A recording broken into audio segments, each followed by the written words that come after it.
atkal smielas un parādīšu jums triku. Tad lūdzu, vispirms saki stop kādā brīdī. Stop. Šeit, labi, un ielāgošu kārti. Ielāgojot, un īstenībā mēs viņu izmantosim trikā, šo vienu kārti. Redzat, ja es šādi paņemu kārti, es varu paņemt to kārti un neredz, ka rokās kārtas, redzat? Es ar kaut ko domāju, nu kaut ko visādi, redzat? Vienkārši tā paņem un neredz.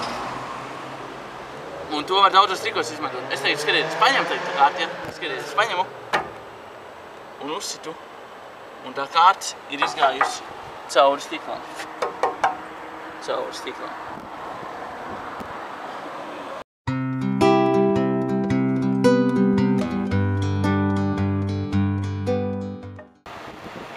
Vot cūka, nolāpītais lops. Kā tu tā varēji? Teica saimnieks savai cūkai, kur pilnīgi mierīgi tā arī varēja.